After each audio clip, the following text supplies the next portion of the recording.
সময় সংলাপে স্বাগত জানাচ্ছি আমি তুষার। সময় সংলাপে আজ আমার সঙ্গে যোগ দিচ্ছেন ডক্টর জামাল উদ্দিন আহমেদ। আপনাকে স্বাগত সময় সংলাপে।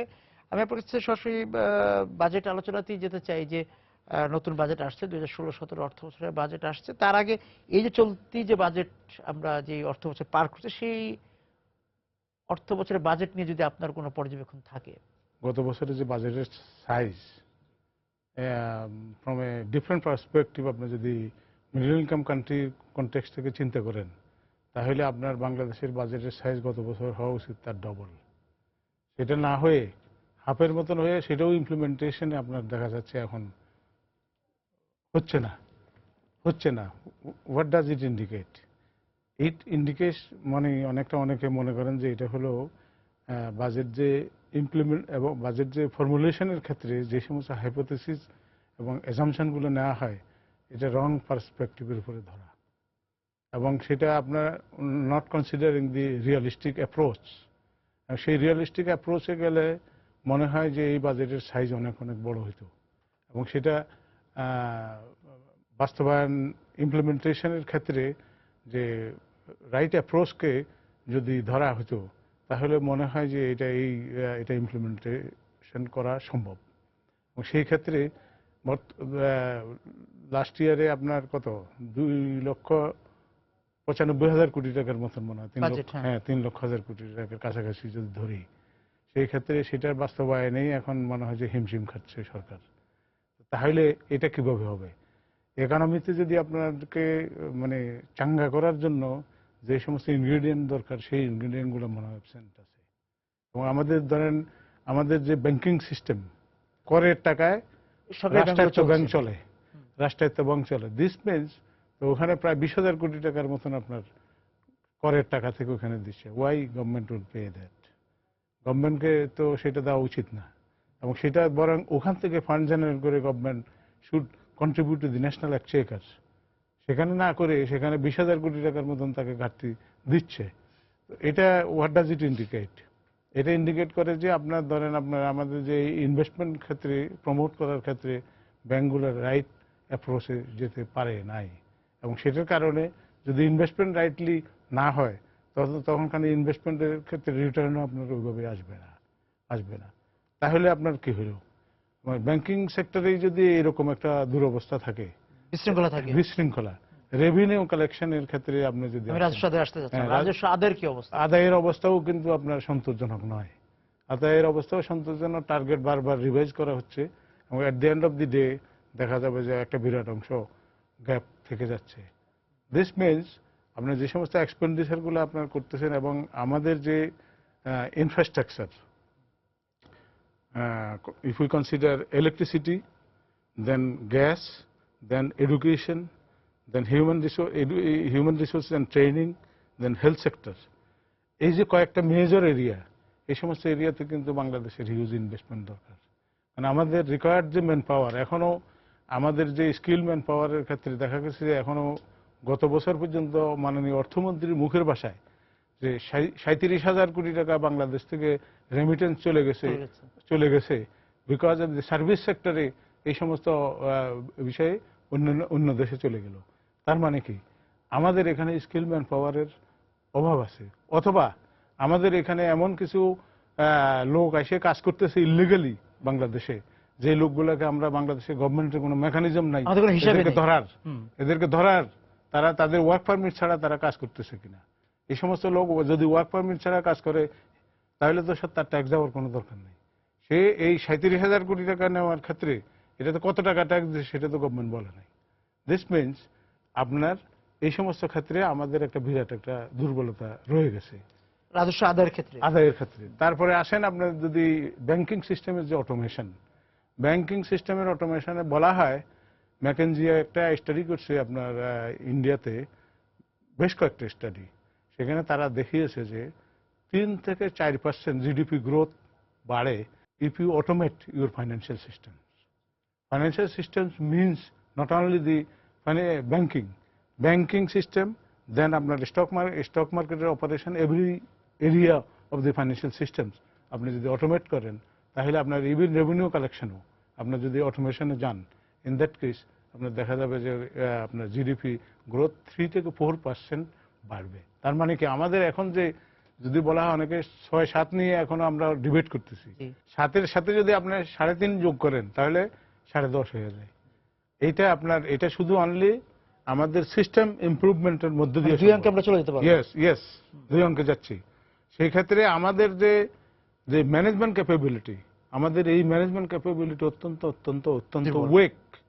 এবং এখানে আমাদের accepting few exception in the bureaucracy, দেখবেন most of the case 90% of the bureaucracy এই যে এটার সাথে কিন্তু তারা কমার্শিয়ালি ওরিয়েন্টেড ব্যুরোক্রেসি না।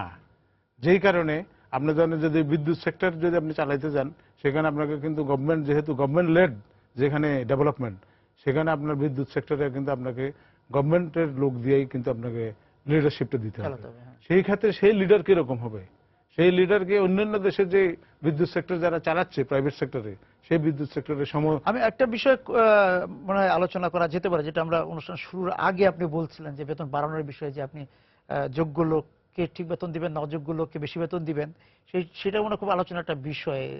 অফকোর্স এটা আমাদের এবং যেহেতু একটা বলা হয় যে বাজার মূল্যের সঙ্গে সমন্বয় করা হয়েছে বেতনের, তো সেই জায়গায় বাজার মূল্য নিয়ে এই দুটো বিষয় নিয়ে আপনার কাছে আমি কথা শুনতে চাই বিরোধী থেকে এসে। আমরা যোগ্য এবং অযোগ্য, হ্যাঁ বিষয়টা এইভাবে উপস্থাপন করা যায় যে proportion of revenue expenditure and capital expenditure.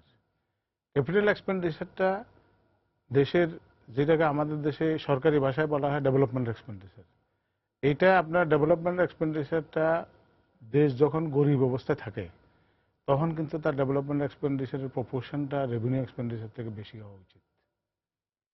সেটা যদি হয় তখন আপনার it can contribute to the infrastructure ডেভেলপমেন্টে কাজ করে, এবং সেই ইনফ্রাস্ট্রাকচারই হেল্প করে ইকোনমিক ডেভেলপমেন্টকে দেশকে আগিয়ে নেওয়ার জন্য।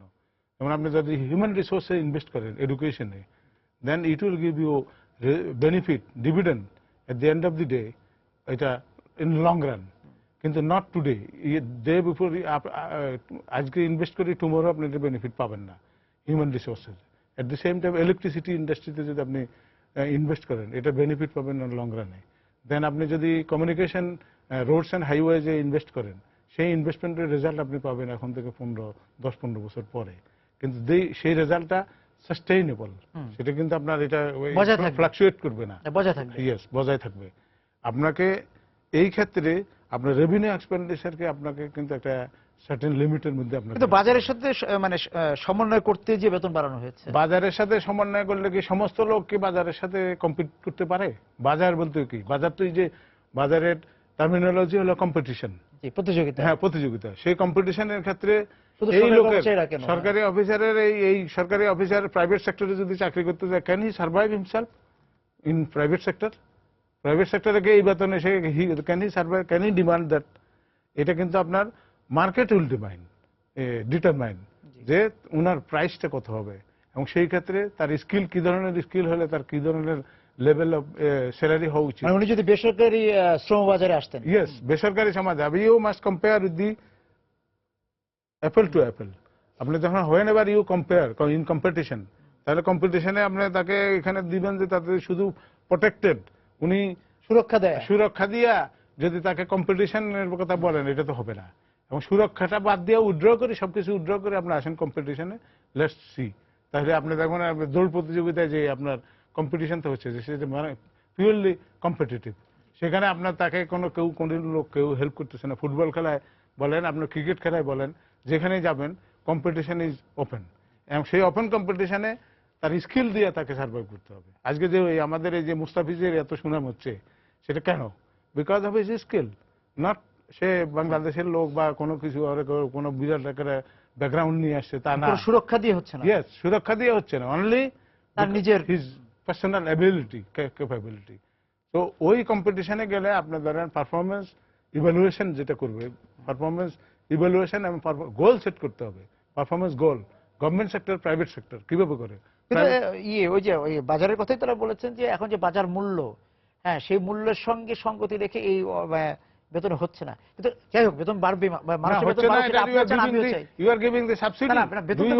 বেতন তো বাড়বেই, কিন্তু সেই বাড়াটা বাজেটে কি কোন রকম বাজেটে অবশ্যই ইম্প্যাক্ট পড়বে, বাজেটে অবশ্যই ইম্প্যাক্ট পড়বে। আপনি ধরেন এখন যদিও বলা হয় যে আপনার যে বেতনটা বেড়েছে সেটা সহনীয় পর্যায়ে তো অবশ্যই সহনীয় পর্যায়ে তো ওনারা বলবে, কিন্তু এটা যদি ইন্ডিপেন্ডেন্ট কোনো অ্যানালাইসিস হয়েছে, থার্ড পার্টি কোনো ইভ্যালুয়েশন হয়েছে, স্ট্যান্ডিং কমিটিতে কোনো ইভ্যালুয়েশন হয়েছে এই বেতনের ইম্প্যাক্ট কত, এটাতে ইনফ্লেশনের উপরে কি ইম্প্যাক্ট হবে, তারপরে আপনার আদার গভর্নমেন্ট আদার এক্সপেন্ডিচারের উপরে কি কি এফেক্ট করবে সেগুলোতে, এবং লং টার্ম যে আপনার ফ্রিঞ্জ বেনিফিট সেটার উপর কি ইম্প্যাক্ট পড়বে, পেনশনের উপর কি ইম্প্যাক্ট পড়বে, তারপরে আদার কস্ট যেগুলো আছে total cost to the government, এটা টোটাল কস্টের ইম্প্যাক্ট কত হবে, এটা এই ক্যালকুলেশন কি করা হয়েছে এবং জাতিসম্মুখে এটা দেওয়া হয় নাই। এখন এটার ইম্প্যাক্ট যদিও বলা হয় যে কত অল্প পরিমাণ বলতেছে, now it is almost more than 60,000 crore টাকা ইম্প্যাক্ট হবে cost to the government of Bangladesh. আমি একটা বিষয় যেতে চাই এখান থেকে, যে আমাদের যে বার্ষিক উন্নয়ন কর্মসূচি আলোকিত বাজেট হয়, সেক্ষেত্রে আমরা সপ্তম পঞ্চবার্ষিক পরিকল্পনা যেটা শুরু হয়েছে, এই পঞ্চবার্ষিক পরিকল্পনার সপ্তম ধাপ, সেইটার কি প্রভাব এবারের বাজেট অনুসরণ করবে? বাংলাদেশে কোনো বছর কি এটা হয়েছে অনুসরণ করা হয়েছে? কোনো সময় অনুসরণ করা হয়েছে এরকম কোন রেকর্ড নেই। পঞ্চবার্ষিকী পরিকল্পনার সাথে বাজেট ইমপ্লিমেন্টেশনের সাথে কোনো সম্পর্ক নাই। আপনার ধরেন থাকা তো উচিত এই কারণে, মানে পঞ্চবার্ষিকী পরিকল্পনা একটা মাস্টার প্ল্যান, সেই মাস্টার প্ল্যানকে আপনি 5 দিয়ে ভাগ করলে 5 বছরে ভাগাভাগি হয়ে যাবে, ইনকাম এক্সপেন্ডিচার এগুলো ভাগ হয়ে যাবে। সেই ক্ষেত্রে আপনি ওইটাকে এখন এটাকে যখন আপনি বছর ওয়াইজ আপনি ইভ্যালুয়েশন করবেন, তখন তো আপনি ইচ ইন্ডিভিজুয়াল ইয়ারকে ওই 5 দিয়ে ভাগ করে যে ফিগারটা তার উপরে পড়তেছে সেই হিসাবে আপনি তার ভেরিয়েন্সটা বের করবেন যে অ্যাকচুয়াল অ্যাচিভমেন্টটা কি আমার। এই ধরনের কি রেজাল্টটা এখানে তো আমরা কোনো গত 40 বছরে আমরা দেখি নাই বাংলাদেশে এই ধরনের কোনো। তাহলে এই যে এই পঞ্চবার্ষিক পরিকল্পনা করার এগুলো জাস্ট থিওরি। আচ্ছা, জাস্ট থিওরি। এটা কেন করে কেন এটাও বুঝতেছি না, মানে প্রয়োগের জায়গায় এটা নাই, বাস্তবায়নের জায়গায় নো প্রয়োগে থাকলে তো আপনার ভেরিয়েন্স অ্যানালাইসিস হতো না।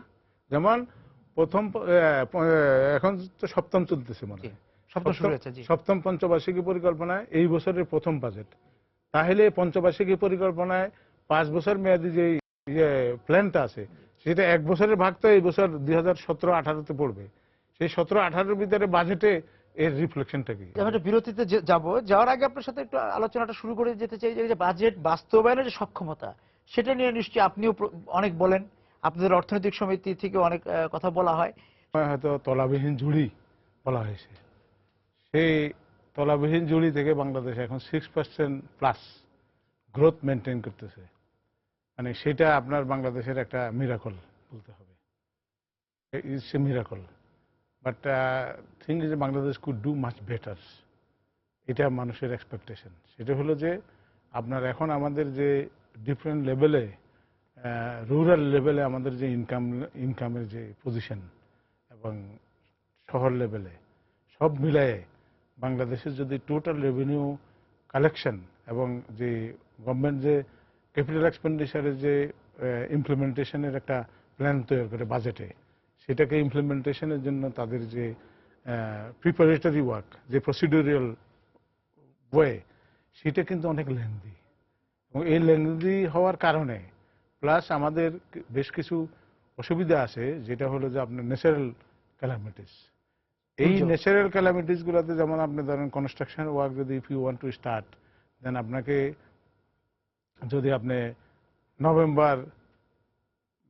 নভেম্বরের দিক থেকে আরম্ভ করতে পারেন, ইন দ্যাট কেস আপনি এপ্রিল-মে পর্যন্ত ইউ ক্যান সর্বোচ্চ করতে পারেন, কারণ এই ক্ষেত্রে আমাদের দেশে যে বৃষ্টি শুরু হয়ে যায়, বিভিন্ন রকমের কাজের অসুবিধা হয়।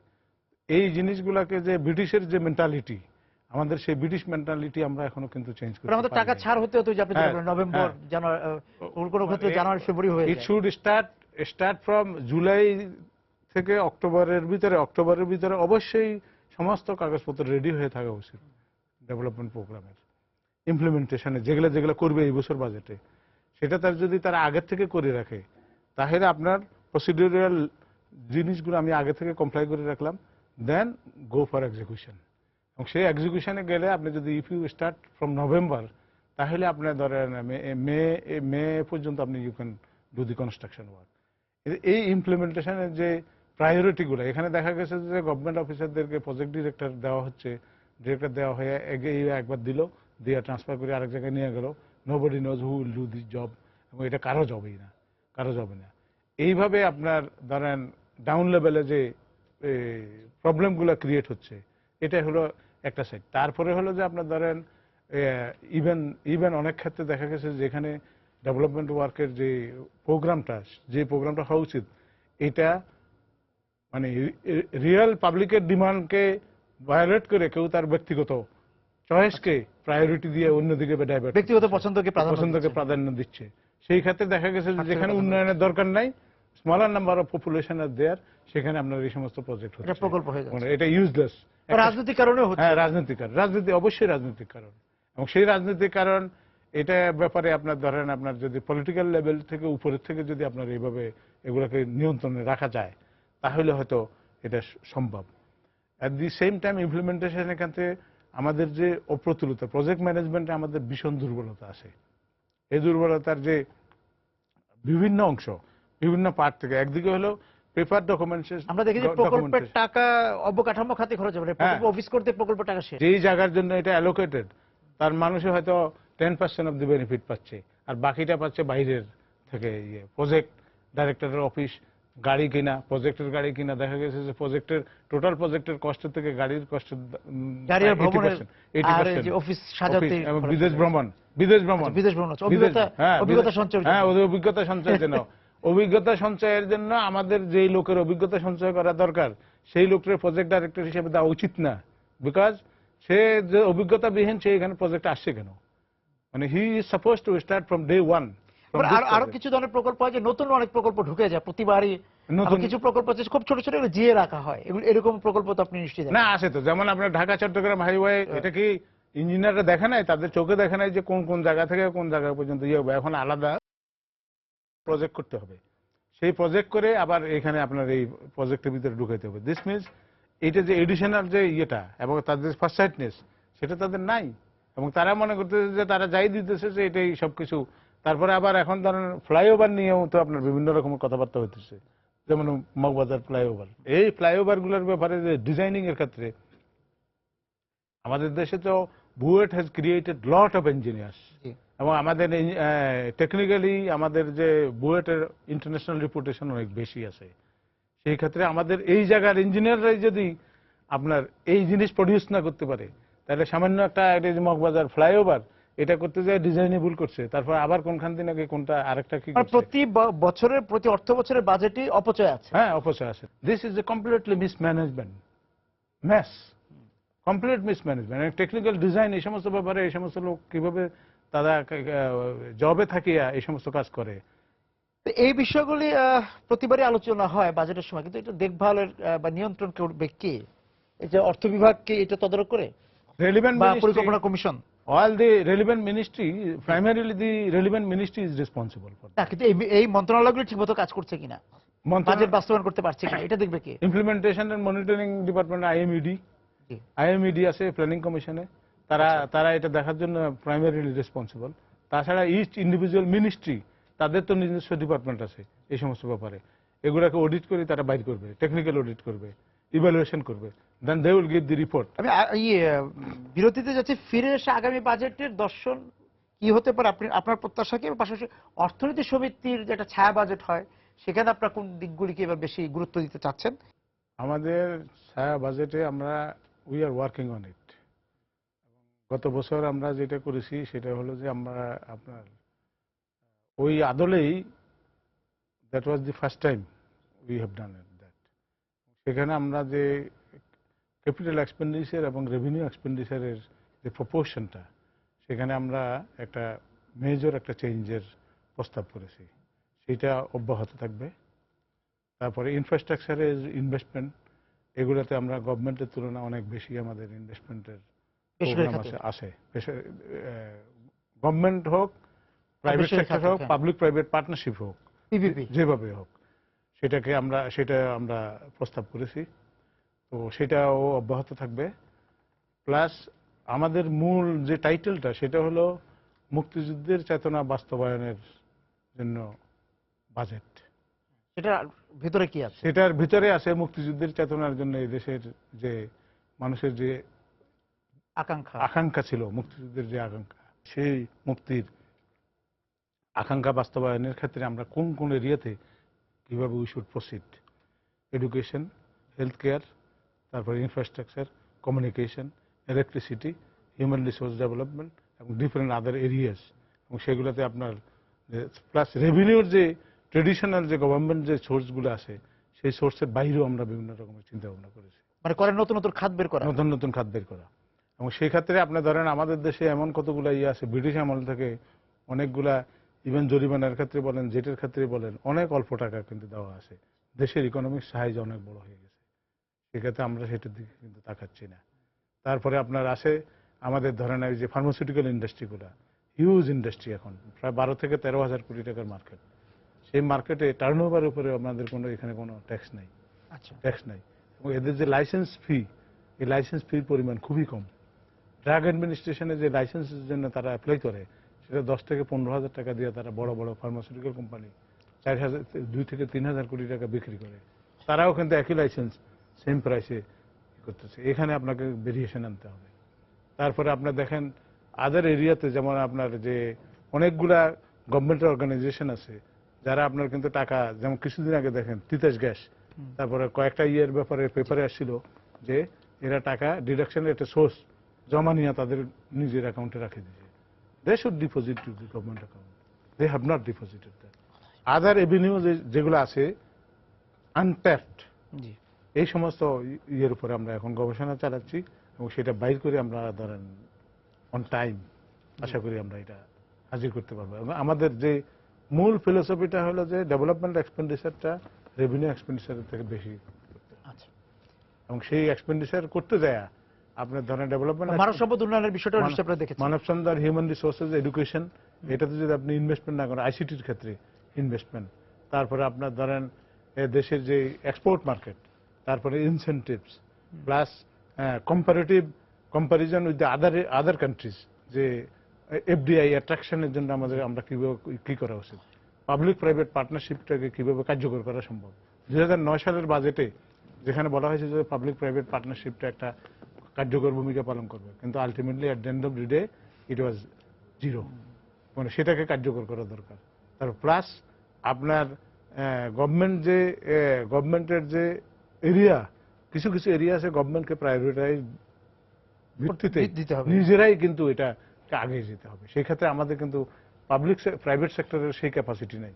যে ক্যাপাসিটি যেখানে নাই সেখানে government will have to interview. Banking খাত সংস্কারের বিষয়ে কিছু বলেছেন? ব্যাংকিং সংস্কারের ব্যাপারে অবশ্যই, ব্যাংকিং কাজ সংস্কারের ব্যাপারে ব্যাংকের যে অটোমেশন এবং ব্যাংকিং সিস্টেমের যে বর্তমান যে পদ্ধতি, এই পদ্ধতিকে পরিবর্তন, রিফর্ম করে এটাকে একটা কার্যকর, একটা যুগোপযোগী করার জন্য আমাদের প্রোগ্রাম। আর একদম অবহেলিত মানে উচ্চবাচ্য নেই পুঁজিবাজার। পুঁজিবাজার তো অবশ্যই, পুঁজিবাজার is a part of the economy, পুঁজিবাজার is a part of the economy. সুতরাং সেই পুঁজিবাজারকেও কিন্তু আপনাকে প্রোটেকশন দিয়ে তাকে রাইট প্রোটেকশন এবং তাকে rightly to allow them to operate, এবং সেই ক্ষেত্রে কোনো রকমের ডিসক্রিমিনেশন থাকবে না। সেই ডিসক্রিমিনেশন মানে ডিসক্লোজার, অল আদার এরিয়াজ, এগুলোকে আপনাকে একটা মিনিমাম লেভেলে নিয়ে আসতে হবে, যেটা ধরেন একটা উন্নত পুঁজিবাজারের সমতুল্য আমরা কাজ করতে পারি, কম্পিটিটিভ টু আদার কান্ট্রিজ। যেমন আপনাদের স্টক এক্সচেঞ্জের যে ডিমিউচুয়ালাইজেশনটা হয়েছে, এই ডিমিউচুয়ালাইজেশন হওয়ার পরে স্টক এক্সচেঞ্জের কিন্তু বেসিক্যালি ফাংশনটা অনেকটা আগের থেকে অনেক দুর্বল হয়ে গেছে।